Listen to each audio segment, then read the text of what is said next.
Drag.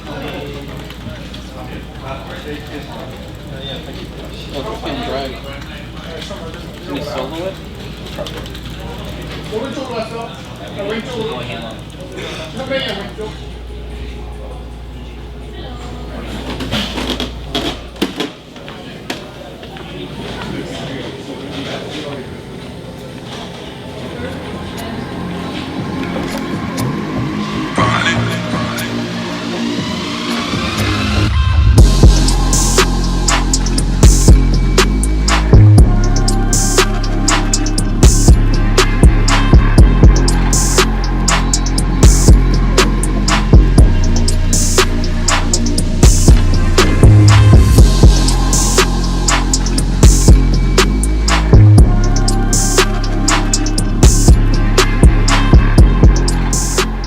One of Freiberg's family members was getting married, so he had to fly back, so they all decided to go back, but they're back today. As of today, they're back in NA. Freiberg is in there editing his vlog.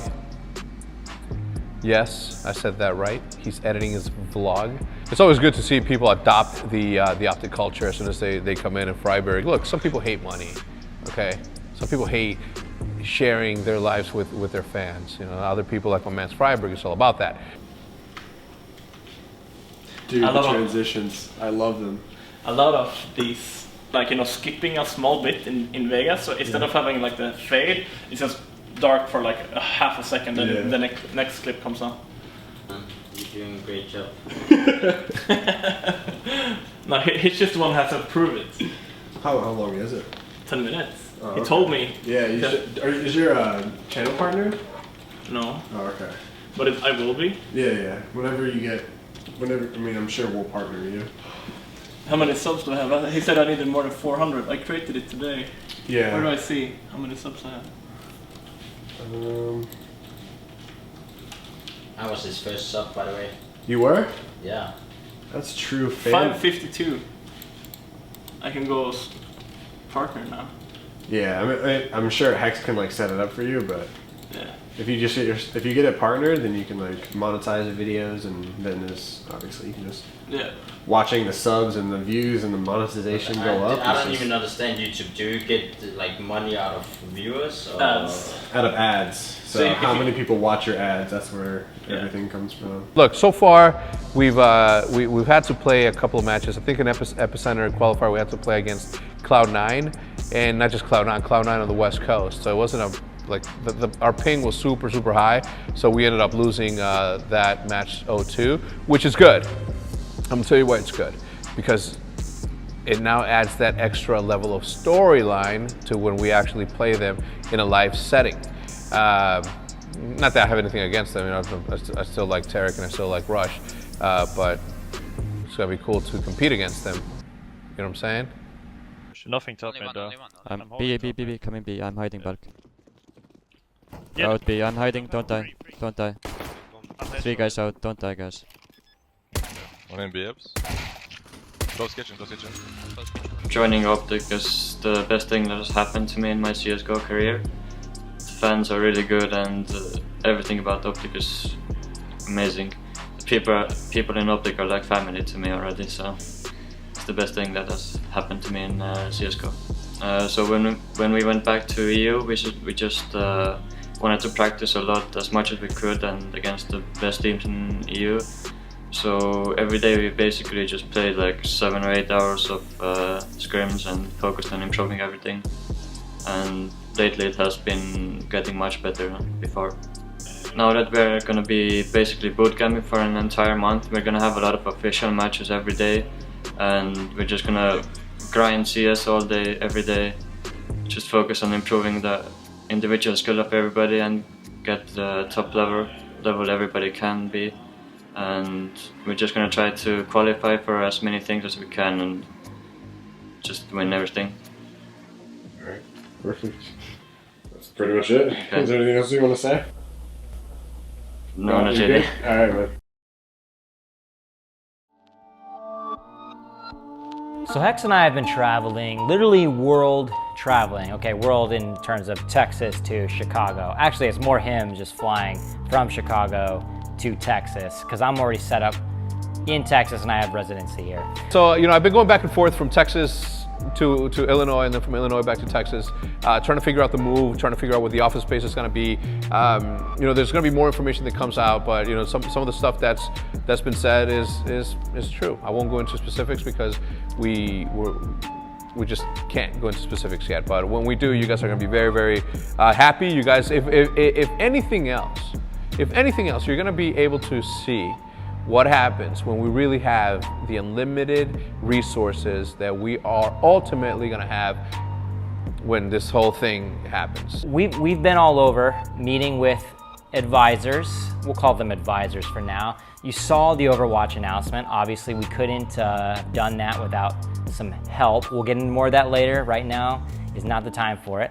He's got an apartment now. You're guaranteed to get great echoey videos if anything comes out of Hex's apartment. Now, in terms of the move, we're still looking for an office space. And before we can get anyone else to Texas, we need to figure out the office space. If we don't get the office space figured out, then people are gonna be living all over the state and it's gonna be even more chaotic than it is. So we're almost done with that. We just need to figure out a few more things in terms of location because we wanna make sure everyone's together, right? The dream is to have work here, restaurants here, living space here, social life here, all in one spot where everyone can walk.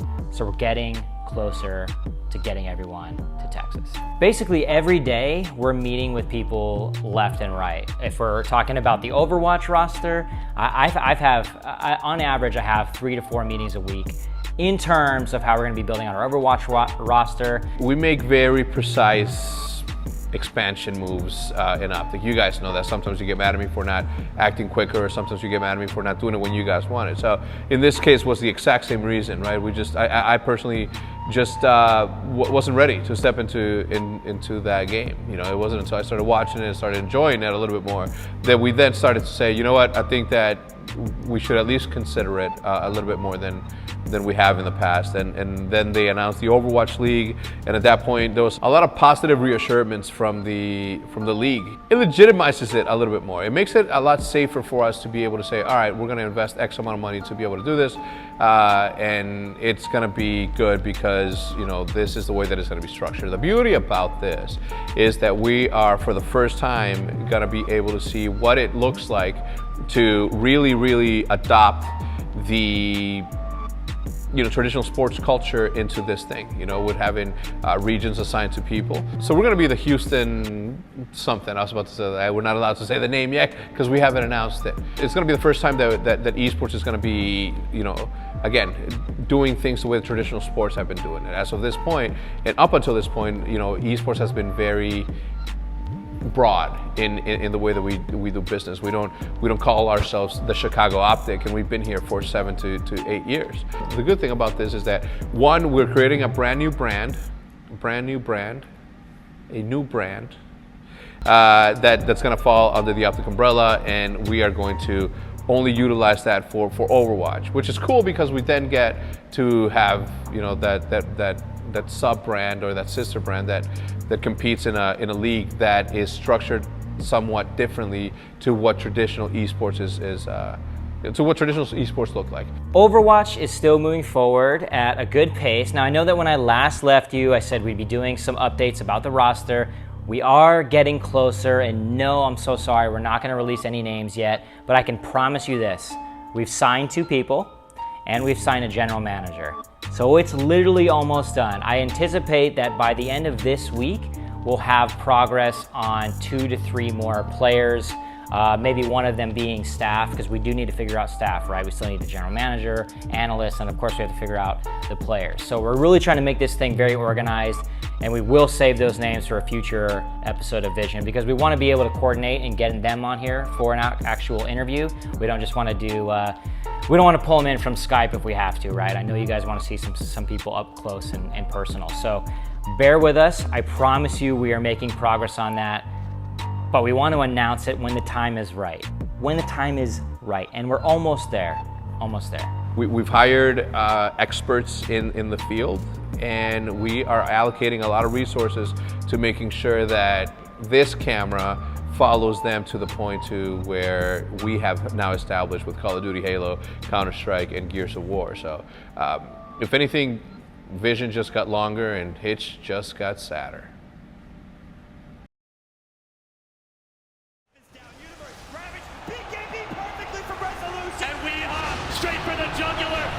throw, but they stop Renzo. They hold for now. Fear's coming out with the vengeance. Thrown low, not dead. It's gonna do it. It's gonna do it.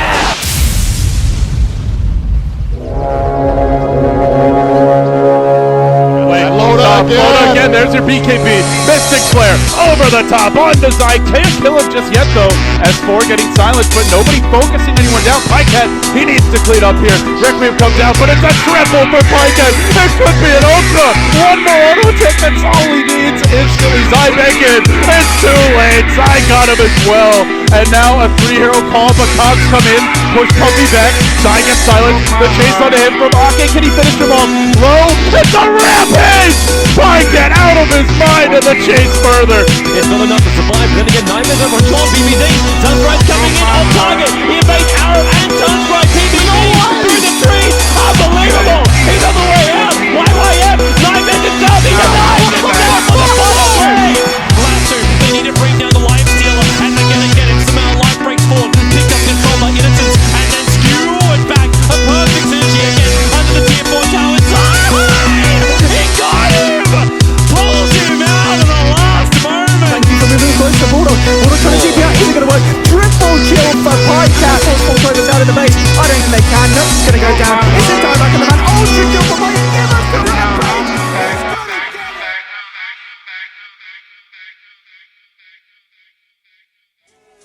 In an unprecedented move, for the first time in OpTic history, we have stepped out of the FPS genre. Not that we're leaving the FPS genre, we never will, but now we're in Dota. So the Dota thing has been something that has, I mean, think about it, man. Look at how awesome the production level that they have at their events. The International alone, it's like Cirque du Soleil times 9,000, and then just the fandom that's in there is just incredible. And then for us to have the opportunity to compete in the in that esport has something that we've always, that I've always kept a lookout for, and finally we get to work with it. And the good thing is that a guy that I've known for a while, Peter Dager, is the one that's going to be leading the charge in this scenario. Hey, I'm Peter Dager. You may know me as PPD in-game. I am the captain and support player for OpTic Dota.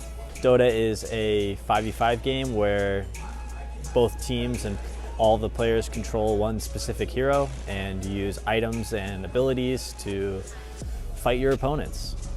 And you win the game by killing the enemy's base. Pretty simple. I recently left my role as the CEO of Evil Geniuses, and I've decided to take a step back and become a player once again. I played professional Dota from 2014 to 2017, and I placed top 3 at all of the internationals that I competed at.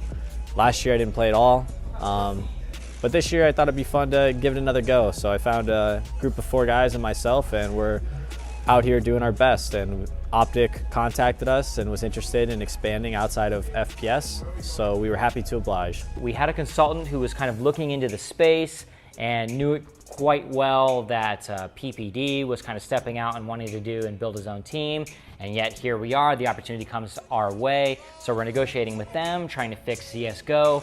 But on top of that, they need to get out here to the US to boot camp. So we're trying to schedule, well, how are we gonna get these flights and get a place all within a matter of 2 weeks. So we said, all right, we'll figure it out. We'll kind of put the cart before the horse on this one. Luckily, it all worked out really, really well, and now we just signed a really good squad. I mean, PPD, for example, used to be a captain of Evil Geniuses. He won TI5. When we started talking to Peter, and one of the things that we first talked about is the fact that there's going to be a lot of tournaments that are coming up, and that we need to have everybody together.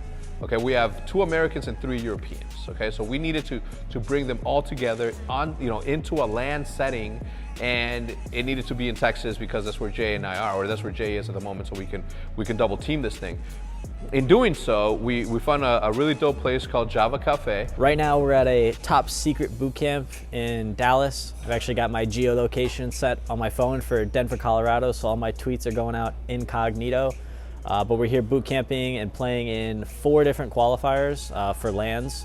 We've already qualified for the very first one, which is the Summit, which is the first minor. So we're super excited about that, and we're playing in a bunch more in the next couple days before we head back home. Java Gaming Cafe, the spot. And I haven't been to gaming cafes in a while. I thought those places were gone. Well, in the midst of all of us trying to get this thing planned, to try to get these people out to the US to boot camp, because they're boot camping in Dallas as we speak, and we've kept it so quiet and under wraps in the midst of all the leaks and everything. They gave our guys their own private room for 10 days. They hooked it up, man. And the staff there, Jeff, shout out to Jeff. Jeff has been awesome. The boot camp has been going really well, actually. Probably better than we expected, all of us. We played a few games online since we formed, and it wasn't going as smoothly. So it's been quite a relief to play together on LAN and actually experience each other, you know, in person. And yeah, I feel really confident, and we've been winning most of our games. We're currently still in all the qualifiers we're attending, and we already qualified for one LAN here, so yeah, it feels good. I've played with Peter, with PPD before, multiple times for quite some time, so we're reunited on this team, on this squad. For the rest of the team, I haven't played with them before, so it's my first time playing with them on this roster, but I mean, I've been around Pike and Misery quite a bit. Paket, as a fellow Swede, I've talked to him a lot at events and stuff like that. So we've always gotten along well. And Misery, haven't played with him before, but he's always been one of the players that I've respected the most in the scene, and just haven't gotten around to play with. Quinn, or CCNC, is the shining bright new star in North American Dota. He's a super talented mid player. Unlike a lot of mid players that came up in Dota, he doesn't have he has cockiness, but he's not arrogant. He's very willing to play what's needed for the team. He's very selfless in that way. So far it's been very nice, I think. It's like we've done very well. So far, I think we lost, what, one series, was it? And that was kind of a bit sloppy. I think it was almost good that we lost that series, because maybe we were getting a bit too comfortable. So yeah, so far the bootcamp has been really nice, and yeah, it's fun to be here and just hanging out at the same place, because when you're online it's a bit tougher, but being here is really nice so far.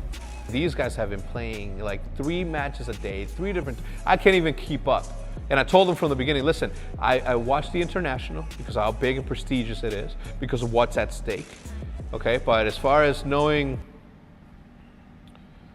I'm a novice. The squad is here, they're in Dallas, they've been training, they qualified for a few minors, they're preparing to qualify for some majors, they're totally tearing it up. The team name that they were playing under is the Dire, and they've actually been playing matches not underneath the OpTic banner, because we told them to keep it very, very confidential until today, until you could find out today. So there's not going to be any leaks on ESPN, there's not going to be leaks anywhere else. These dudes are keeping it confidential, they're not going to ruin it for Vision, and here you go. So I've been bleeding blue for EG for over 4 years now, but shifting over to the green wall, and I couldn't be more excited. I've been watching especially the Call of Duty space with the Evil Geniuses Call of Duty team, and becoming a part of that scene has been really, really interesting, and seeing the massive amount of support that OpTic has with the green wall has been pretty exciting, maybe a little bit overwhelming. The OpTic fans are pretty serious, so I'm hoping a couple of them decide to check out Dota and check out my team, and hopefully we do them proud. You know, the state of OpTic is, I'm in a, it's hard for me to say this because I've never really been in a position where I am right now. I'm at ease. Everything's going right for us. We were able to expand into Overwatch. We were able to expand into Dota. We have the new Counter-Strike team in-house. You know, we have this exciting move that's happening that's going to refreshen, you know, the viewers' ability to, for your guys' ability to see something different, right? To no longer see this and see the next chapter of OpTic. And for me, that's ultimately what I always want OpTic to be, right? We started out in Call of Duty, then Halo, and each and every single time it was a step in the right direction, step in the right direction, step in the right direction. I've always said this from the beginning of time. OpTic may not have had a skyrocket of an ascension to greatness, but we've always been very, very steady and true in our growth. We've never sacrificed, our fiscal responsibilities for the sake of expanding. We've always expanded on viewership, and then everything else came along for it. We never overextended ourselves or overspent or just irresponsible with the money that was coming in. We never ever sacrificed, our job, which is to create content that brings in the ad dollars that allow us to pay for salaries and allow us to expand to other esports. We didn't go out and raise capital early on just so we can get ahead of the game. We didn't do that. We literally did it step by step, the way that it should have been done in my head for OpTic specifically.